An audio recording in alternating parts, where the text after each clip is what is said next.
নমস্কার দর্শক বন্ধুরা, তোমরা সবাই কেমন আছো? আশা করি তোমরা সবাই খুব ভালো আছো। আজকে আমি তোমাদের এমন একটি টোটকা দেব যেটি বাচ্চারা, বয়স্করা, মা বোনেরা, ভাই বোনেরা সবাই করতে পারবে, জাতি ধর্ম বর্ণ নির্বিশেষে। আজকে এই বিশেষ টোটকা। অনেক সময় এমন হয় যে তুমি হয়তো কোনো দোষ করনি, তোমার আশেপাশের লোক দোষ করেছে বা নিজের লোকেরা দোষ করেছে, কিন্তু সম্পূর্ণ দোষের বোঝা তোমার ওপরে এসে পড়লো, বা কোনো বাধা বিপত্তি অশান্তি সৃষ্টি হলে তার দায় তোমাকে নিতে হলো, বা কোনো কাজে তুমি যাচ্ছ, সেই কাজে যাওয়ার পূর্বে প্রতিনিয়ত বাধা বিপত্তির সম্মুখীন হচ্ছ।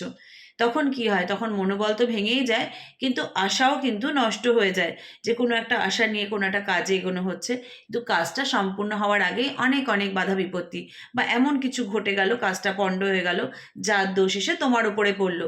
একটু ভেবে দেখো তো তোমরা কারা কারা এই পরিস্থিতির শিকার। আমি আমার ভিডিওতে বলছি অনেকেই, হয়তো 99% লোকই এই পরিস্থিতির শিকার। তাদের জন্য আজকে আমার এই বিশেষ টোটকা।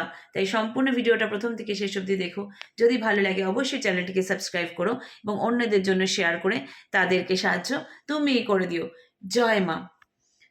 এই পরিস্থিতিতে তোমরা যারা যারাই রয়েছো বা ভুগছো, রবিবার দিন একটা দুধের বাটি নাও, তার মধ্যে কোনো রূপোর আংটি হোক বা রূপোর যে কোনো ধরনের গয়নাগাটি যেটাই হোক, সেটাকে সারা রাত রবিবার দিন চুবিয়ে রেখে দাও। সোমবার দিন স্নান করার আগে সেই দুধ দিয়ে আগে স্নান করে নাও, পুরো মাথা থেকে সারা গা কিন্তু ভেজাতে হবে।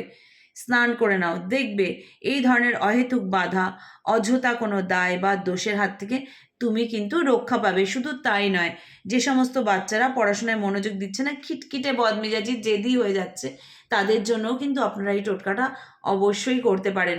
বয়স্ক লোকেরা বা যারাই মানসিক অশান্তি, টেনশন প্রচণ্ডভাবে ভুগছে, তারাও কিন্তু এই টোটকাটা করতে পারে। তাই এই দুধের এই টোটকাতে অনেক ধরনের সমস্যার সমাধান হয়, কিন্তু যারা অযথা দোষের শিকার, দায়ের শিকার, বাধা বিপত্তির সম্মুখীন হচ্ছে, তারা তো 45 দিন অবশ্যই এই টোটকাটা করবে। দেখবে তোমাদের জীবন থেকে অহেতুক দোষ, অহেতুক বাধা বিপত্তি কেটে গেছে। জয় মা। তোমরা অনেক ভালো থাকো, সুস্থ থাকো।